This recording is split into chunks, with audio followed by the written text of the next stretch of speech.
Assalamualaikum warahmatullahi wabarakatuh.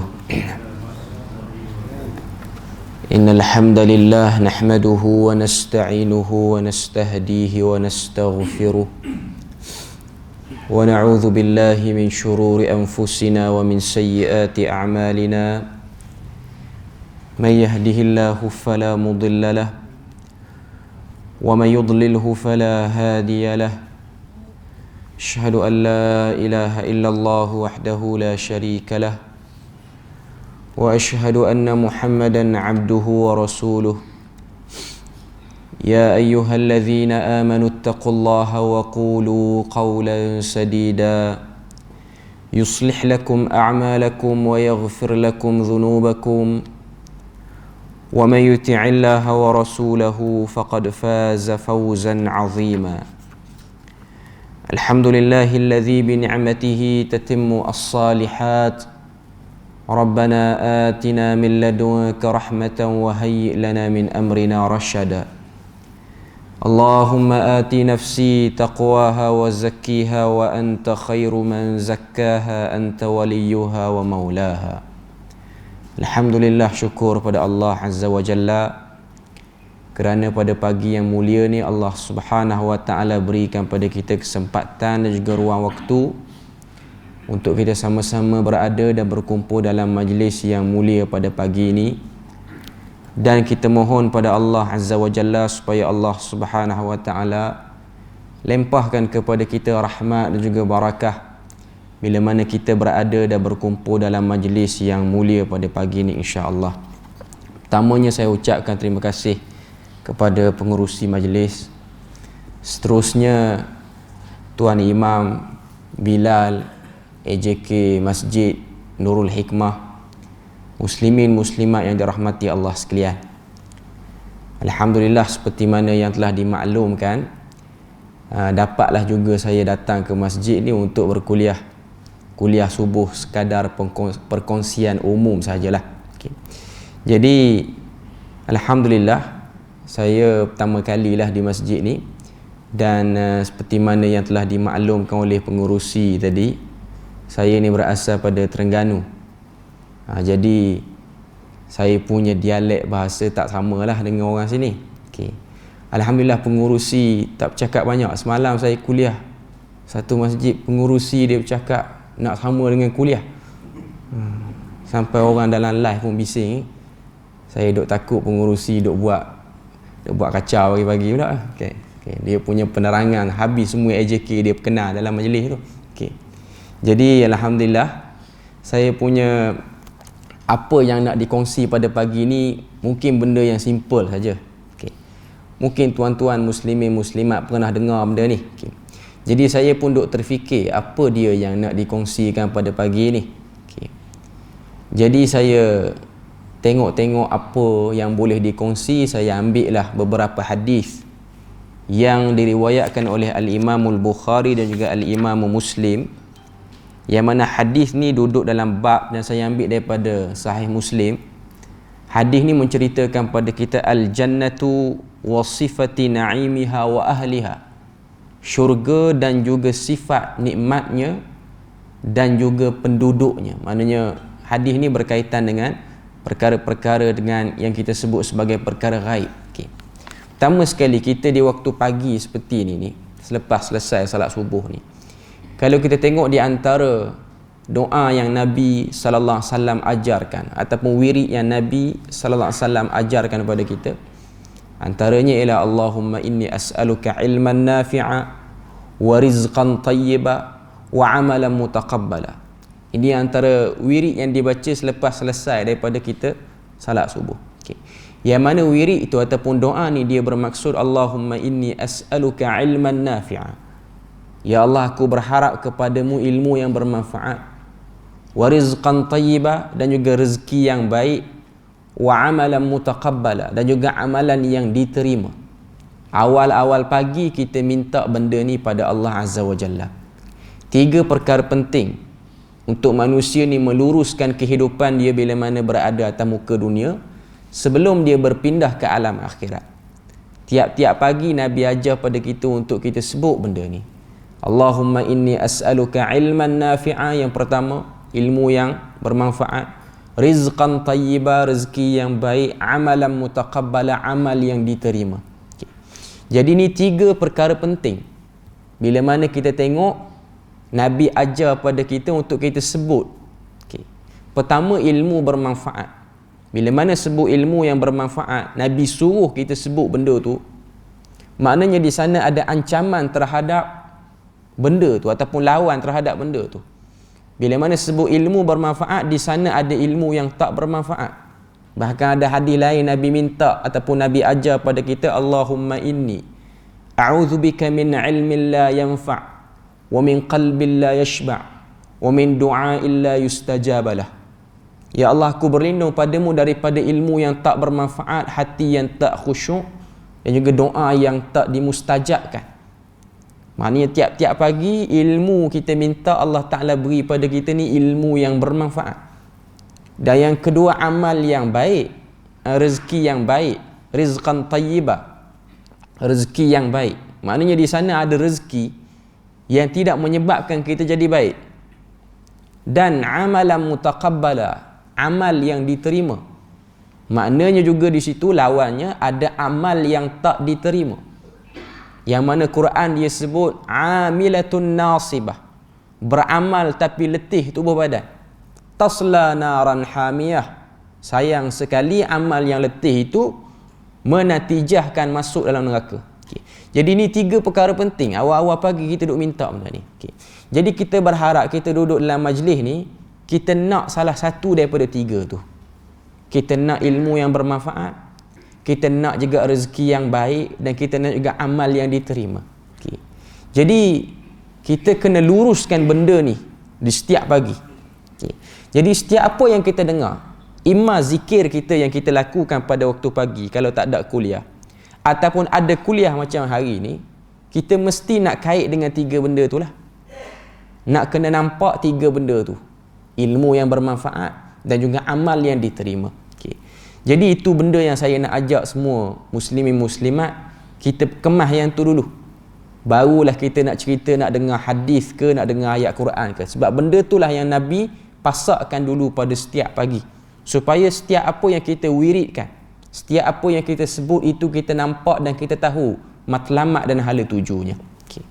Jadi hadis yang nak saya kongsikan pada pagi ini ialah hadis yang diriwayatkan daripada Al-Imam Muslim, daripada sahabat yang bernama Sahal bin Sa'ad As-Sa'idi.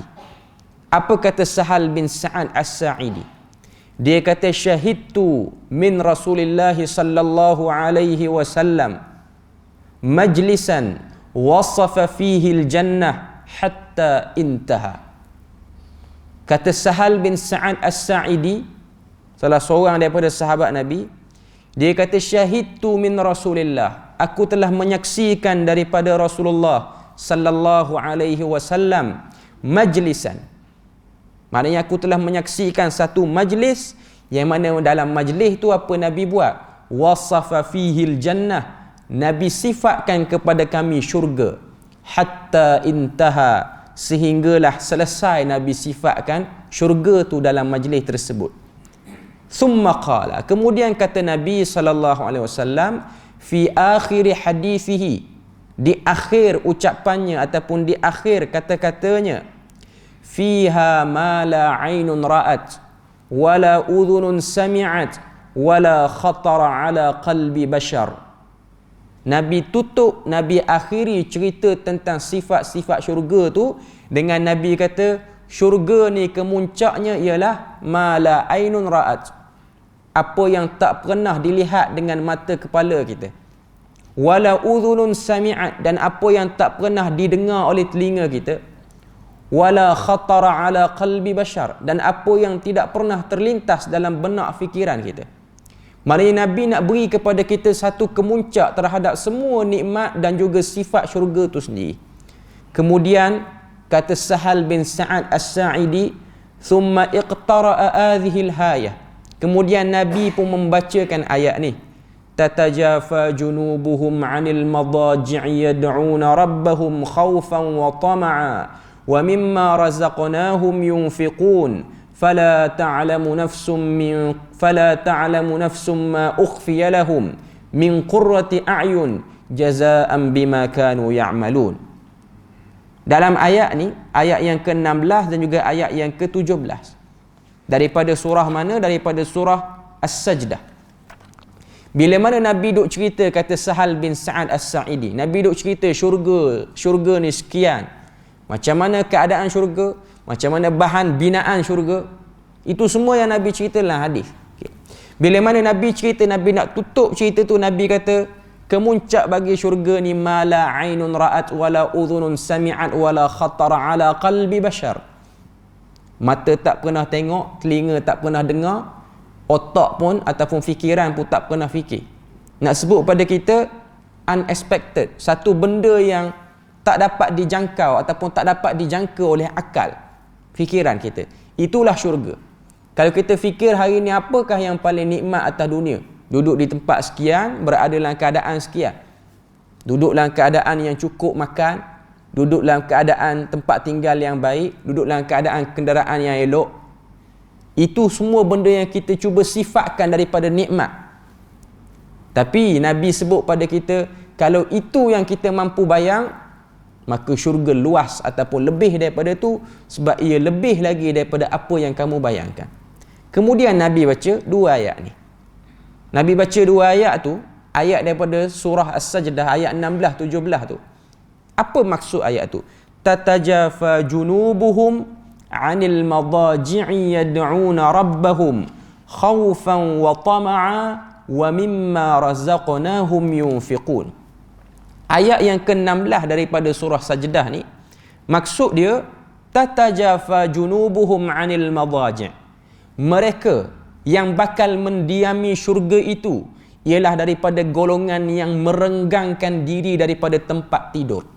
Tatajafa maksudnya jarang berbaring di tempat tidur tu. Ataupun kita terjemahkan, sangat sekejap dia tidur. Dia duk buat apa kalau dia tak tidur? Tatajafa junubuhum, dia jauhkan lambungnya ataupun pembaringannya daripada tempat tidur. Dia duk buat apa? Yad'una rabbahum khawfan wa tama'a. Sentiasalah mereka golongan ini berdoa kepada Tuhannya dalam keadaan takut dan juga dalam keadaan tamak ataupun berharap. Dia doa apa? Dia doa supaya Allah Azza wa Jalla ampunkan dia dan supaya Allah Azza wa Jalla berikan balasan yang baik bagi dia. Ini golongan yang Tuhan cerita. Ini golongan yang Nabi cerita pada kita. Okay. Bila mana Nabi nak cerita tentang syurga, Nabi bukan hanya setakat cerita tentang syurga ni sekian. Apa adalah syurga? Apa kenikmatan dan kelebihan syurga? Tapi Nabi juga menceritakan kepada kita apa yang kamu perlu usahakan untuk menuju ke arah tu. Sebab tu kalau kita tengok antara prasyarat seseorang tu dia boleh dan berkeahlian untuk menjadi ahli syurga, dia kena beriman pada Allah Azza wa Jalla. Dalam erti kata lain, dia mentauhidkan Tuhan. Ini merupakan syarat utama bagi mana-mana orang yang nakkan syurga yang Allah Ta'ala janji, yang Nabi duk cerita sifat-sifatnya tu.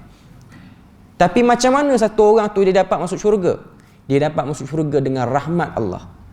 Sebab tu kalau kita tengok, Nabi pernah ditanya oleh para sahabat tentang macam mana satu orang tu boleh masuk syurga.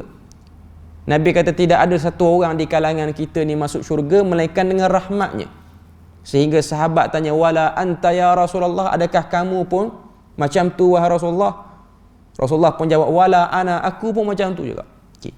Cuma nak sebut pada kita prasyarat utama mesti yang tu dulu, iaitu mesti mentauhidkan Allah Azza wa Jalla. Apa maksud tauhid? Nak faham makna tauhid ni, kena faham makna lawannya. Sebab tu orang Arab dalam pepatah yang terkenal, wa bididdiha tatabayyanul asya'u. Untuk memahami satu benda kena faham apa lawan pada benda tu. Nak kenal elok apa itu putih, kena kenal juga apa itu hitam. Itu lawan dia. Jadi nak faham bagi elok, bagi kemal apa itu tauhid, kena faham juga apa itu syirik. Apa itu yang dinamakan dengan syirik? Apakah perkara-perkara yang berkait dengan syirik? Sebab ni menjadi prasyarat utama. Macam-macam mana pun kena clear yang ni dulu. Barulah nak bercakap buat baik pada sesama manusia, buat baik sama binatang, buat baik pada tumbuhan, baru nak bercakap yang tu. Yang pertama sekali kena clear tentang tauhid tu sendiri. Sebab tu kalau kita tengok dunia ini ada orang-orang yang baik, tapi baiknya dia dalam keadaan mereka tidak jelas tentang tauhid. Kita tengok dalam kehidupan Nabi sallallahu alaihi wasallam sendiri, Nabi dikelilingi dan wujud watak yang dekat dengan Nabi ni ialah watak orang yang baik. Antaranya ialah Abu Talib. Abu Talib ialah pak saudara Nabi yang baik. Baiknya Abu Talib dengan Nabi ni lebih berbanding dia baik dengan anaknya, berdasarkan sirah yang banyak disebutkan. Bagaimana Abu Talib melayani anak saudara dia ni, sehingga Abu Talib tak marah, tak pernah tinggikan suara pada Nabi sallallahu alaihi wasallam. Bahkan Abu Talib telah menjaga Nabi bukan setakat ketika mana usia Nabi ni kanak-kanak sampailah usia Nabi remaja, sampai Nabi kahwin pun dia dijaga oleh Abu Talib. Dan Abu Talib sangat-sangat sayang kepada anak saudara dia ni. Tapi sayangnya Abu Talib, baiknya Abu Talib dengan pesuruh Tuhan, bukan baik dengan orang biasa. Bahkan Abu Talib itu menjadi pelindung, penjamin keselamatan kepada diri Nabi sallallahu alaihi wasallam. Tapi kebaikan Abu Talib itu kita boleh sebut sia-sia, sebab ia tidak menatijahkan Abu Talib itu sebagai seorang ahli syurga. Sedangkan di sana ada orang yang sakan juga lawan Nabi. Hampir separuh hidup dia lawan Nabi. Akhir last sekali masuk Islam jadi ahli syurga. Antaranya Abu Sufyan, bapa mertua Nabi, yang mana Nabi berkahwin dengan anaknya Ummu Habibah. Abu Sufyan antara orang yang kuat lawan dakwah Nabi. Kalau kita tengok kata-kata Abu Sufyan ketika mana menangnya musyrikin dalam peperangan Uhud, apa kata Abu Sufyan? Lepas pada dia tengok Nabi tercedera dan Nabi jatuh, Nabi rebah, dia sendiri bersorak, dia kata mata Muhammad a'la hubal. Telah mati Muhammad dan telah tinggilah berhala Hubal hari ini. Al-harbu sijalun, peperangan itu silih berganti. Al-badaru lakum wal uhudu lana. Perang Badar itu untuk kamu, yakni kemenangan dalam perang Badar untuk orang Islam. Wal uhudu lana, dan Uhud itu untuk kami. Menunjukkan pada kita bagaimana hebat dan tebalnya kebencian dia pada Nabi. Akhirnya menatijahkan dia sebagai orang yang bersahabat dengan Nabi. Di akhir-akhir perjuangan Nabi tentang dakwah ni, dalam dakwah ni, bila mana sampai tahun ke-8 Hijrah, berlakunya peristiwa Fathu Makkah, Nabi telah sebut satu perkataan yang menunjukkan kemuliaan Abu Sufyan. Nabi kata, man dakhalal masjid, siapa masuk dalam masjid fahuwa amin. Wa man dakhala baitihi, siapa masuk rumah mereka, rumah dia sendiri, fahuwa amin. Wa man dakhala baita Abi Sufyan fahuwa amin. Siapa yang masuk dalam rumah Abu Sufyan pun dia aman. Beza antara Abu Sufyan dan Abu Talib saya nak sebut. Abu Talib tak pernah tinggi suara pada Nabi, apatah lagi nak angkat senjata lawan Nabi. Tidak ada. Itu tidak pernah berlaku dalam siri kehidupan Abu Talib. Tapi apa yang Abu Talib dapat? Abu Talib cuma dapat diringankan daripada azab neraka sahaja. Tapi tetap duduk dalam neraka. Sebab tu para sahabat tanya Nabi, ya Rasulullah, Abu Talib boleh apa? Dapat apa Abu Talib ni? Duk tolong kamu. Nabi kata, tidak ada bagi Abu Talib ni melainkan diringankan bagi dia azab neraka, dan azab neraka yang dia dapat akan dipakaikan pada kakinya sepasang selipar ataupun sepatu yang diperbuat daripada bara api neraka. Bila mana dia pakai, menggelegaklah otaknya ataupun kepalanya, dan dia akan berteriak, ana a'adzabun nasu finnar, akulah orang yang paling teruk kena azab dalam neraka. Walaupun itu azab yang paling ringan, Nabi sebut, wa akhafful azab baina ahli nar, paling ringan di kalangan penduduk syurga ataupun penduduk neraka ataupun ahli neraka. Nak sebut pada kita, walaupun ringan tapi namanya neraka, bukan benda sedap pun. Macam kita baca hadis tadi, Nabi kata syurga ni mala ainun ra'at wala udhunun sami'at wala khatara ala qalbi bashar. Syurga ini tak dapat digambarkan keindahannya, mata, telinga, fikiran. Begitu jugalah neraka. Kalau kita tengok hari ni, hukuman apa yang paling kejam dan tragis yang berlaku atas dunia? Apakah penjara ataupun apakah tempat kurung orang yang paling dahsyat seksaannya? Maka syurga, maka neraka lagi dahsyat daripada tu. Nak cerita pada kita apa? Kalau neraka, kalau syurga tak boleh nak bayang, neraka pun kita tak boleh nak bayang. Macam mana dia punya azabnya. Sebab tu dalam hadis yang lain Nabi sebut bagaimana ahli neraka ni, dia orang tak sangka azab dalam neraka ni sentiasa di-upgrade. Dia orang tak sangka dia orang kena makin hari makin teruk, makin hari makin teruk, makin hari makin sakit duduk dalam neraka ni. Sebab tu dalam hadis Nabi sebut antara azab yang dikenakan kepada ahli neraka apa dia?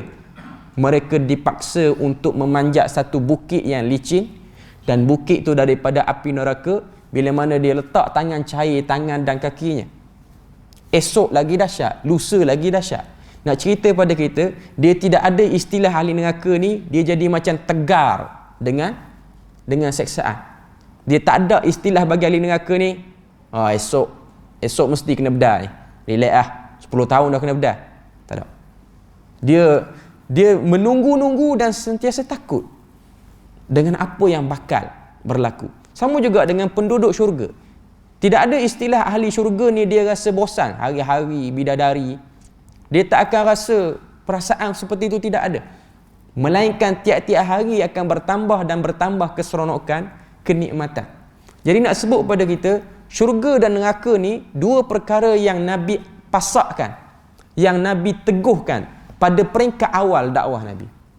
13 tahun Nabi duk cerita tentang syurga, neraka, tauhid, syirik, beriman pada hari akhirat. Ini antara benda-benda penting yang mengisi kata-kata Nabi dan juga penyampaian Nabi bila mana Nabi menyampaikan ilmu kepada para sahabat untuk fasa Mekah. Fasa Madinah baru Nabi nak cerita tentang solatnya, zakatnya, puasanya, hajinya, faraidnya, pembahagian harta pusaka. Baru Nabi nak cerita. Tapi fasa Mekah selama 13 tahun, mereka daripada kalangan al-awwaliyin, mereka daripada kalangan orang-orang yang awal memeluk Islam, mereka dipasakkan hari-hari tentang syurga, neraka, tentang hari akhirat, kematian, alam barzah. Ini benda yang disebut. Tujuannya apa? Tujuannya supaya mereka ini jelas kehidupan di dunia ini bersifat sementara, dan kehidupan di dunia ini perlukan persediaan. Bukanlah kehidupan dunia ni kita mengambil nikmat hidup dunia ni sehingga kita terleka. Sebab tu kalau kita tengok para sahabat, mereka daripada kalangan orang-orang yang dapat mengawal diri dengan dunia. Walaupun mereka itu dihidangkan di hadapan mereka dengan kenikmatan dunia yang hebat. Para sahabat bukan dihidangkan dengan benda yang biasa-biasa. Kalau kita tengok, sebahagian besar para sahabat bila mana wafat saja Nabi, mereka berperang, mereka membuka wilayah-wilayah baru kepada orang Islam, dan mereka tu automatik akan menjadi pemerintah tertinggi bagi wilayah yang baru dibuka. Sama ada mereka jadi gubernur ataupun sebahagian mereka jadi khalifah. Nak tunjuk pada kita ini kepimpinan ataupun tampuk yang paling tertinggi, jawatan yang paling hebat yang diidamkan oleh ramai manusia hari ni. Nak sebut kepada kita apa dia? Lalu di hadapan mereka, melintas di depan mata mereka daripada dunia. Tapi lintasan-lintasan itu tidak menyebabkan mereka leka, tidak menyebabkan mereka terlupa di sana ada misi yang lebih besar, iaitu misi memburu syurga. Yang mana banyak ayat Quran Allah Ta'ala sebut syurga ni u'iddat lil muttaqin. U'iddat ni maksud dia apa? Dijanjikan. Bila mana sebut dijanjikan, sifat benda yang dijanji ni dia menjadi rebutan. Melainkan kita hari ni umat akhir zaman, kita duk rasa macam syurga. Kita cerita syurga ni kita cerita. Khutbah pun duk cerita tentang nikmat syurga macam-macam.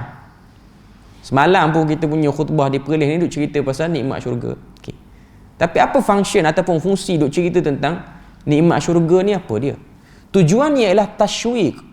Itu yang disebutkan oleh para ulama. Tasywiq ni maksud dia apa? Nak bagi rasa gairah. Ataupun dalam bahasa lain kita sebut targhib. Bagi rasa tak sabar. Bagi rasa macam nak bagi lupa lah benda lain ni. Nak bagi apa yang berlaku atas dunia ni sekadar benda yang kita lalu, dan di sana ada benda yang lebih besar untuk difikirkan dan untuk dibimbangkan. Sebab tu Nabi sebut, bila mana Nabi cerita dalam hadis yang kita baca tadi daripada Sahal bin Sa'ad As-Sa'idi, Nabi cerita sampai ke muncak syurga. Last sekali Nabi baca ayat Quran, Nabi kata, Allah Ta'ala sebut dalam surah Al-Insan, ahli syurga ni, orang yang ada ciri lah nak pergi ke syurga ni, apa sifat dia? Tatajafa junubuhum 'anil madaji'i yad'una rabbahum khaufan wa tama'a wa mimma razaqnahum yunfiqun. Beberapa sifat dalam ayat tu. Yang pertama, tatajafa junubuhum 'anil madaji', jauh ataupun kurang tidur. Lepas pada tu, yad'una rabbahum, kurang tidur sebab apa? Berdoa pada Tuhan. Doa tu pula doa macam mana? Adakah doa setakat angkat tangan lebih-lebih kurang lagu tu je? Khaufan wa tama'a, dalam keadaan takut dan berharap, maknanya bersungguh-sungguh. Kemudian ada satu lagi dalam ayat tu sebut, wa mimma razaqnahum yunfiqun, dan sebahagian daripada rezeki yang kami beri pada dia, dia infak, dia keluarkan, dia kongsi dengan orang. Jadi dalam ayat ni 3 ataupun 4 sifat yang ditunjukkan. Ahli syurga ni ada sifat dia. Yang pertama, tatajafa junubuhum 'anil madaji', kurang tidur. Begitulah manusia bila mana dia tekun dan nakkan sesuatu, maka benda yang paling penting ataupun perkara yang utama dalam hidup manusia ni ialah rehat, untuk bagi maintain badan ni supaya mampu berfungsi dengan baik, iaitu tidur. Sebab tidur ni benda yang penting. Tidur benda yang penting, tuan-tuan. Manusia kalau dia tak tidur, something kehidupan dia, banyak benda kacau urusan hidup dia. Okay.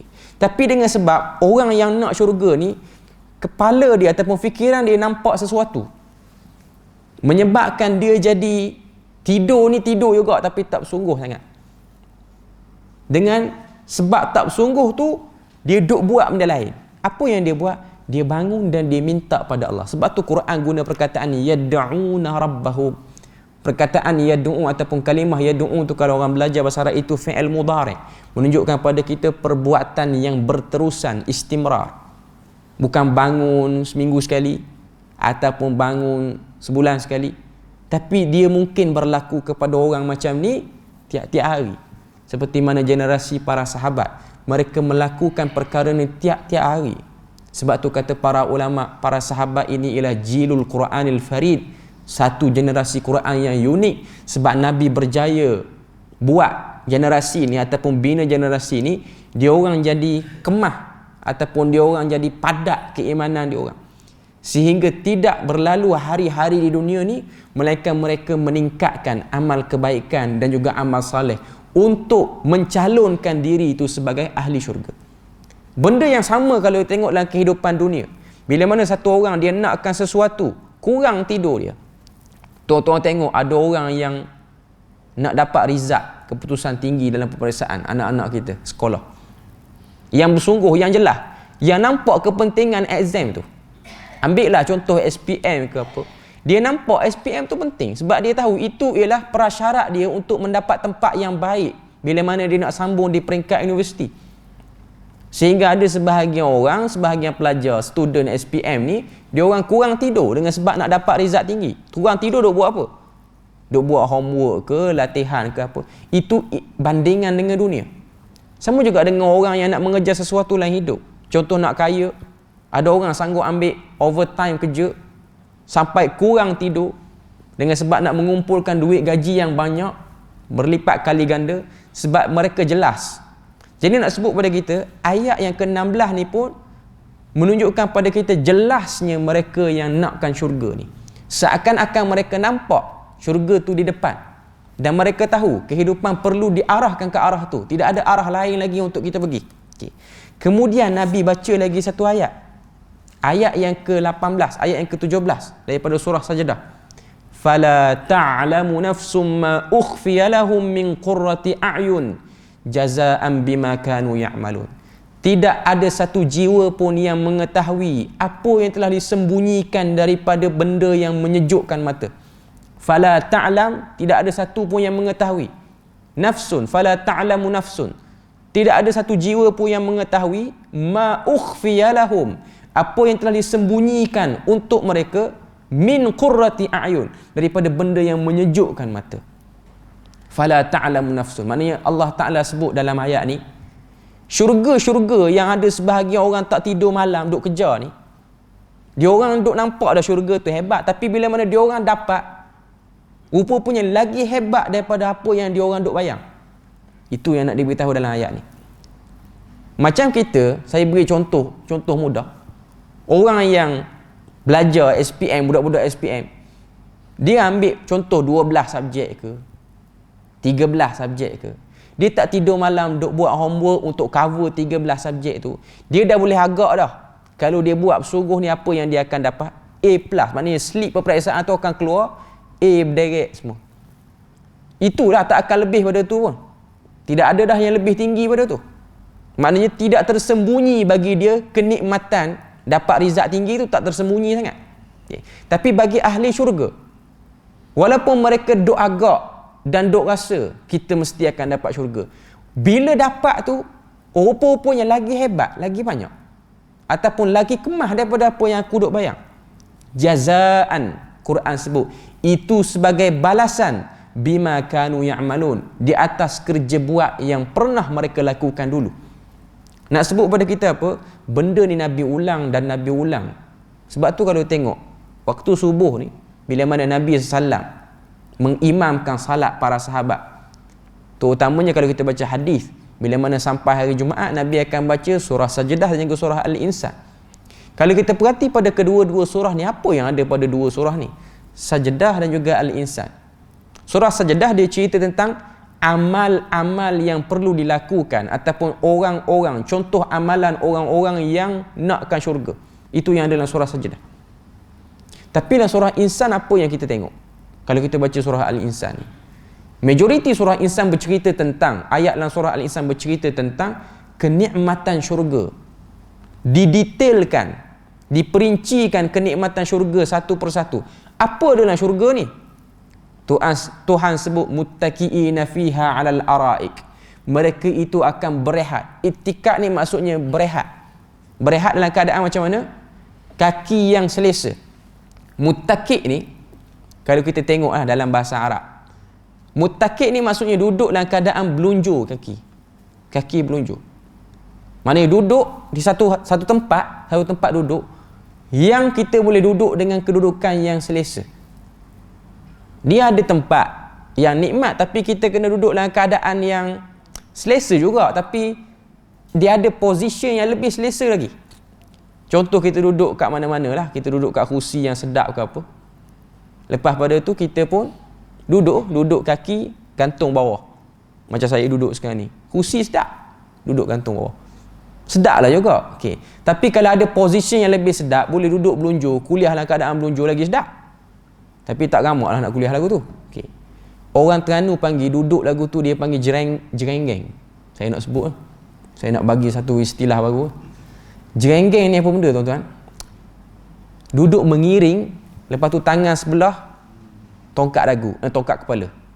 Ni orang Terengganu panggil jerenggeng. Duduk lagu ni paling sedap, nak lepas pada makan nasi. Sangat sedap. Itulah kedudukan ahli syurga. Quran sebut muttaqiina fiha 'alal araik. Mereka duduk dalam keadaan mengiring sambil belunjur. Sila panggung lah istilah kita. Sila panggung tu pun tak tepat nak terjemah perkataan tu. Nak sebut pada kita syurga ni cara duduk pun nikmat dah. Tak payah tanya hak lain. Cara duduk pun sudah menunjukkan nikmat. Kamu duduk tempat nikmat, kamu duduk dengan selesa. Maknanya tidak ada apa yang dirungsingkan di situ. Sebab ada orang dia duduk rumah besar tapi dia rungsing. Mungkin dia sakit badan dia. Tapi ahli syurga dia duduk dalam keadaan yang sangat nikmat. Tidak ada apa lagi masalah yang bakal menimpa dan akan datang berlalu pada dia, akan datang melintas pada dia. Okay. Nak tunjuk pada kita itulah daripada benda-benda yang baik, ataupun daripada perkara-perkara yang akan dapat ataupun akan dirasai oleh ahli syurga tu sendiri. Okay. Jadi Quran dia cerita pada kita benda tu, dan Nabi ni dia suka baca benda tu. Di waktu subuh yang segar tu, Nabi duk baca ayat tu. Walaupun Nabi tak ulang secara konsisten. Dan kita pun tak diajar untuk ulang secara konsisten ni baca surah Sajdah apa semua.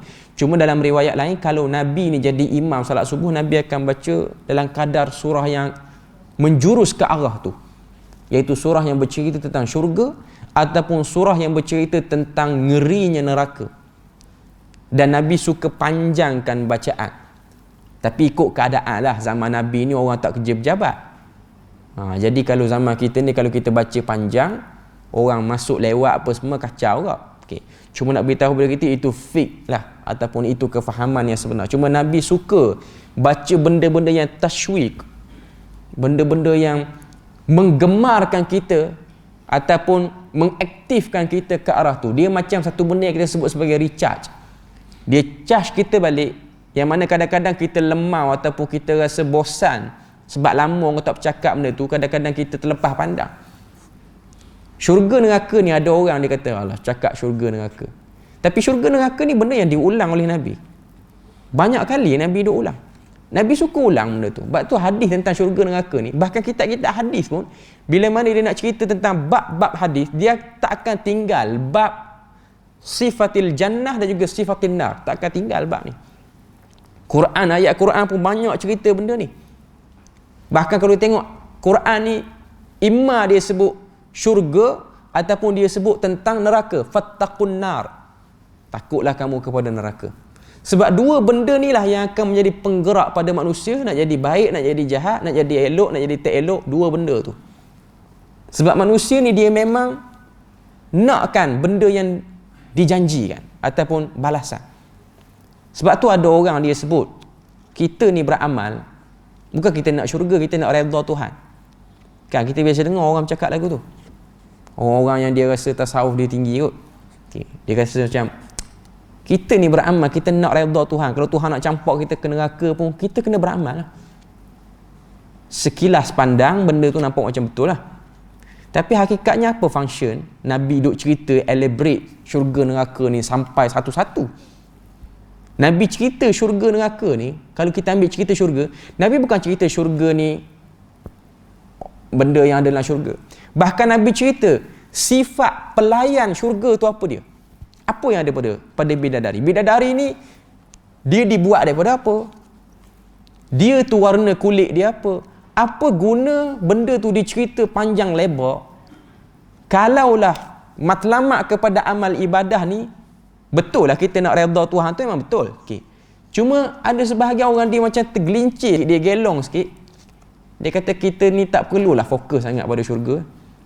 Apa function ayat-ayat Quran yang duk cerita syurga satu-satu ni? Apa function ayat Quran yang duk cerita neraka ni, percikan dia yang kecil tu pun sebesar unta? Quran sebut. Okay. Nak cerita pada kita apa? Kefahaman lagu tu dia tak tepat 100%. Kalau kita ni beramal, contoh tuan-tuan bangun pagi subuh ni, orang tanya, ni bangun subuh semangat sangat ni buat apa? Kita pun jawab, nak syurga. Lalu dia pun kata, nak syurga ni syirik lagi sebenarnya.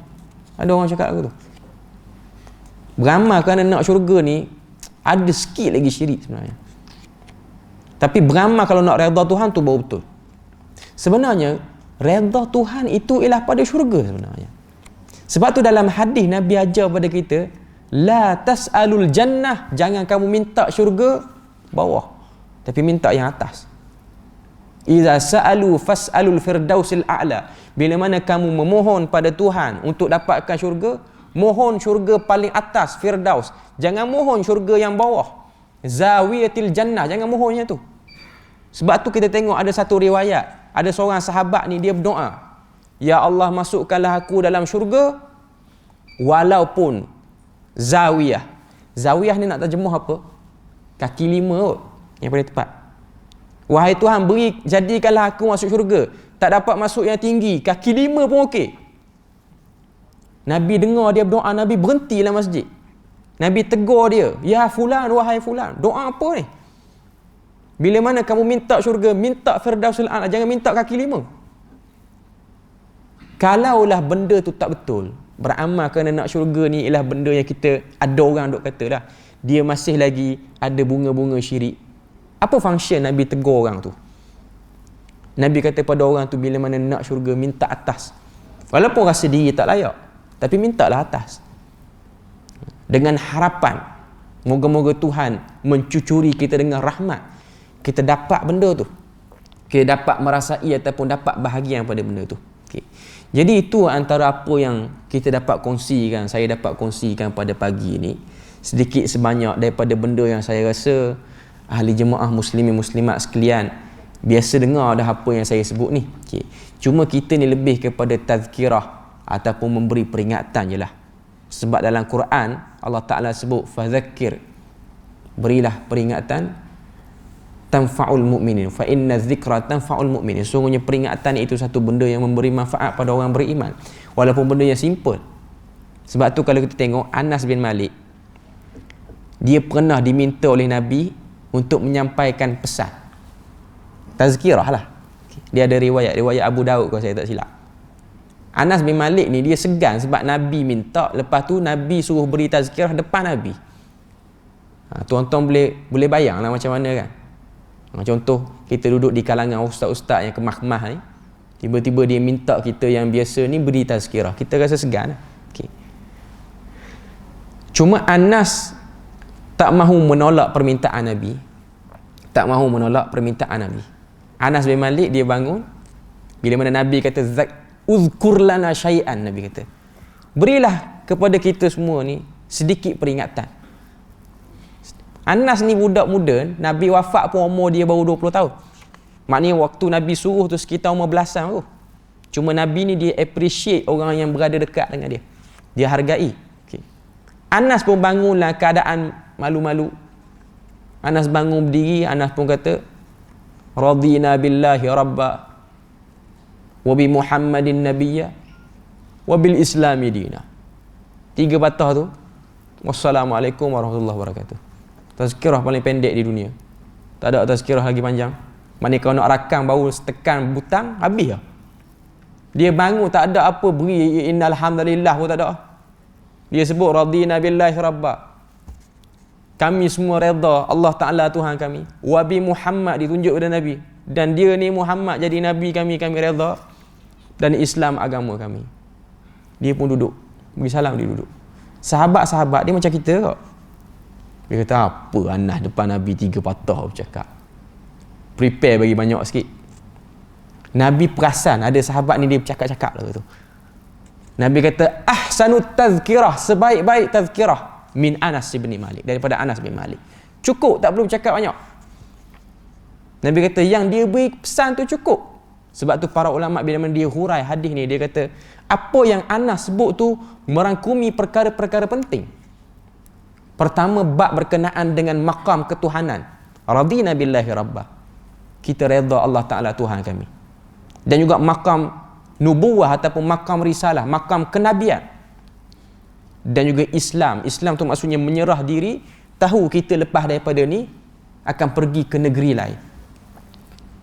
Adalah sebahagian para ulama kata hadis tu Nabi ni dia saja nak appreciate orang. Tapi walau macam mana pun kita tahu bahawasanya Anas bin Malik telah mengeluarkan kata-kata yang baik. Walaupun dia, kalau kita tengok perkataan tu, dia lebih kurang dengan zikir wirid kita dulu sebut. Radina billahi rabba wa bil islami dina wa bi Muhammadin nabiyyan wa rasulah.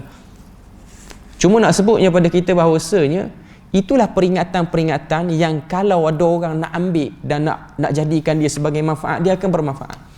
Tapi kalau ada orang yang dia rasa biasa-biasa, hatta kita bawa penceramah yang hebat pun, hatta kita bawa orang-orang yang pandai bercakap pun, kalau dia tak rasa benda tu bermanfaat, dia tak akan rasa benda tu bermanfaat. Bahkan dia akan cuba melihatlah, okey, ni orang ni okey bercakap, orang ni tak okey bercakap. Okey. Jadi itulah sedikit sebanyak perkongsian saya pada pagi ni. Saya pun tak berniat nak bercakap panjang. Sekadar orang kata apa, permulaan, perkenalan kita.